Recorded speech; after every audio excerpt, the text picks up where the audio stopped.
On your radical, the end of an era. Jack Murphy's coming down. We had some memories in there, huh, Peter? Oh, yeah. So, I remember when the Dodgers won it in '88. I stopped in Vegas. I drove down here opening day, and I bet $100 on the Dodgers to win the series. You know, that back then I liked the sort of, but John Kruk hit a home run opening day in there. But what I always remember there, you're a Chargers football guy, ain't you? Yeah. Ain't we all? But we're. My season seats used to be, and before they put the addition on back, it was right straight ahead here. Nice. And then they built the whole new part of the stadium, and then our seats were still there in the same area. And then the next year we moved over a little bit, so we had kind of an oblique, but it was a really nice view of the field. But it over doubled in price for season tickets. So I was always a baseball guy, and so Tony Gwynn, who got cancer the same time I did, number 19, commentator number 19, which he went to the luxury good of death, Scripps. I remember when he did his press conference, and his daughters called him cured, and I'm like, don't say that. And I was in the bone marrow transplant center when he said it. I'm like, God, please don't say it. I remember when he said it, I was like, shivers went up me. But so I was at the Coronado, the Hotel Coronado, and Father's Day, I think it was 2000, and I don't know, about 2000, when Wild Thing used to come in. Remember how good he was? The closer? Who was that? Hoffman? Oh. How good was that fucker? Yeah. And so, anyway, and they'd play, or not Wild Thing, excuse me. Sorry, Hoffman, that was that piece of shit that Joe Carter hit the home run off. Hell's Bells they played when he came. Yeah, sorry, that was a Freud. I apologize because I was so happy when Joe Carter hit that home run in '93 off Wild Thing. My apology, Hoffman, Trevor. Yeah, they'd play Hell's Bells. And anyway, we're at a game, and they're playing the last great manager who would get in your face was Lou Piniella, was with the Mariners. And nobody would go to Padre games then anymore. We're sitting right behind the third base dugout. There's no one here. And there's a play, and I remember there was a overthrow. He stole second, and he was stealing third, and the overthrow, third baseman made an error to come rolling up over the dugout and came right up, and actually I caught the ball. And you know how we were back then. I threw it back, and so Lou Piniella goes out to the mound to argue the call. And he's out there, and you know how good he could fight. He got out there, and he walks back to the third base dugout, and I stood up, and I'm like, really, is that fucking it? Piniella, that's all you got? Fuck, pathetic, I told him. He looked right at me, I'll never forget it. He flipped his hat around backwards and went back out there and got himself tossed. Right. So isn't it ironic, the biggest piece that's missing off of this stadium is actually the newest part of it. That open area right there where you can see the old seats were. That whole area looked just like that, except on the other side of the scoreboard. Well, that was the newest part of the stadium, and that's where they're starting to tear it down. That's crazy. But that's absolutely true. You know how the Chargers were named, right? Yeah, credit card. Yeah. So, and that piece of shit. I got a really good Philip Rivers story. So, I was living in Utah there, Fremont High School. So Olin Hannum was the guy, and he was recruited heavily, and he won all kinds of, he went to the JC at Snow College, and then he was going to be the starter at BYU. Right. Jack Hannum, his dad, I'm friends with the live-by, so Norm Chow takes the job at North Carolina State, and Olin's got 1 year of eligibility. He's going to be the starter at BYU. Kid was so good. He's a world champion rodeoer now, but anyway, so Norm Chow recruits Philip Rivers, the highest recruited football player in the country. So he goes there and he makes a deal with Olin that he won't start him as a freshman. Noam Chow lied to fucking Olin. Olin held on kicks his senior fucking year for that piece of shit Philip Rivers. Philip Rivers' dad, always at the games. I always hated that fucking guy.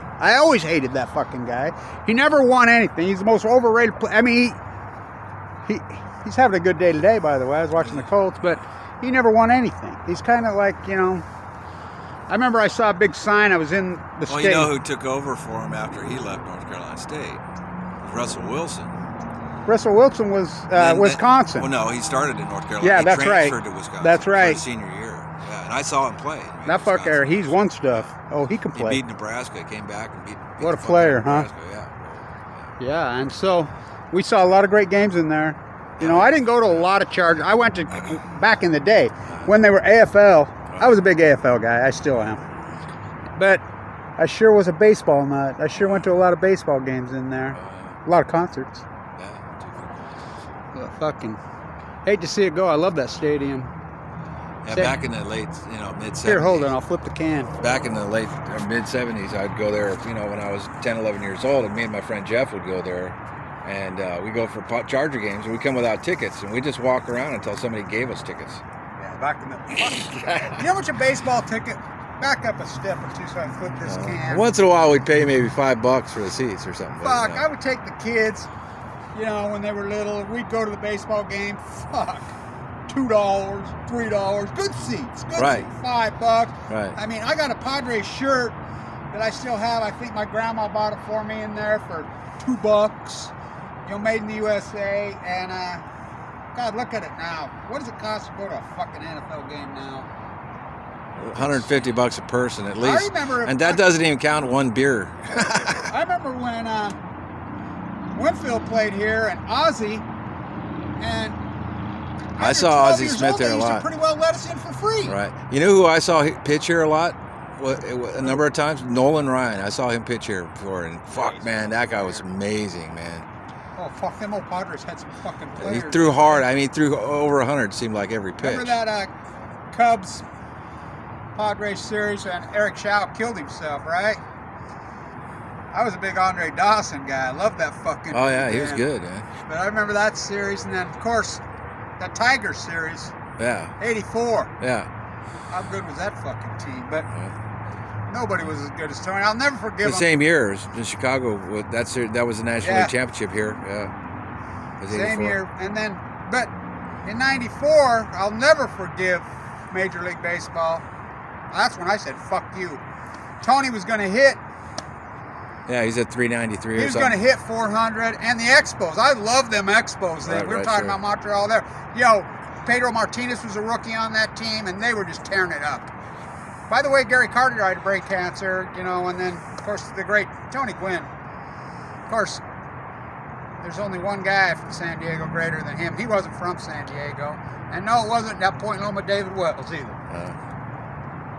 Ted Williams. Yeah, I live about less than a mile from where he grew up.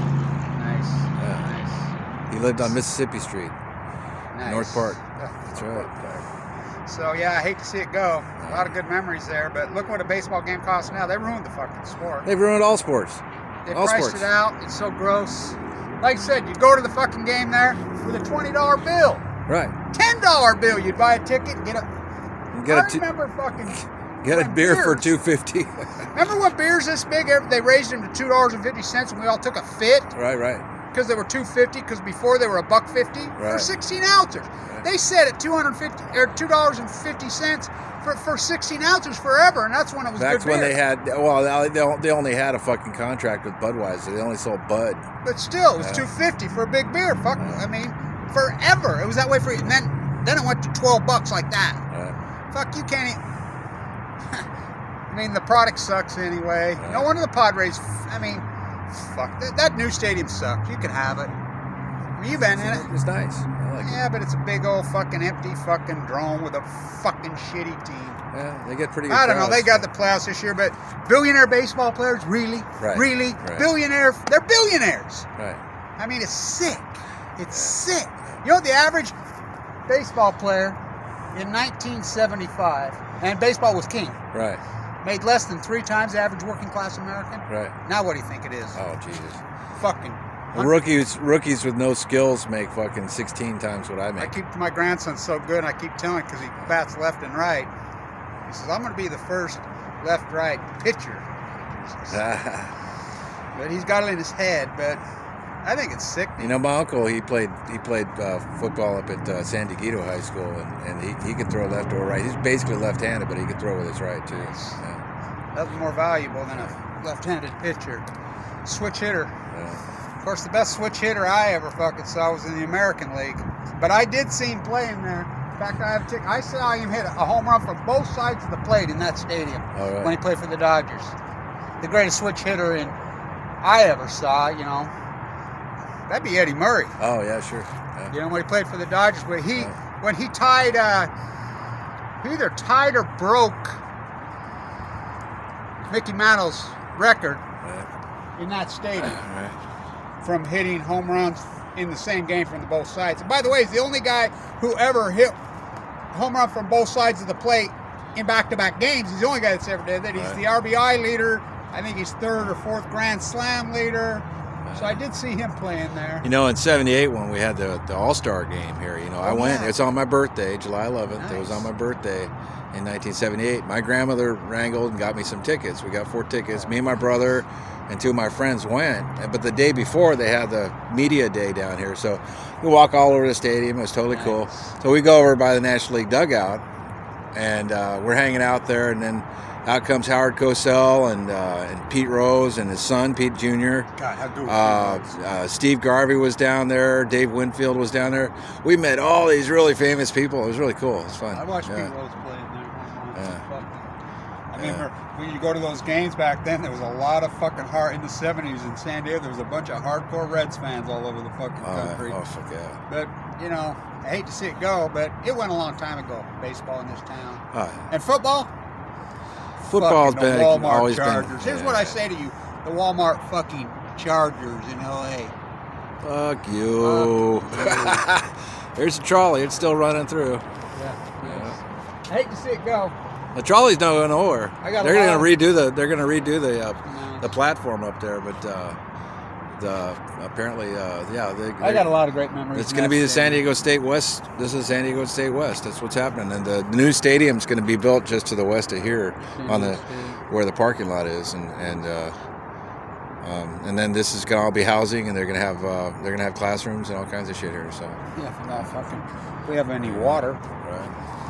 All right. Well, there you have it. The end of an era. Hate to see it go.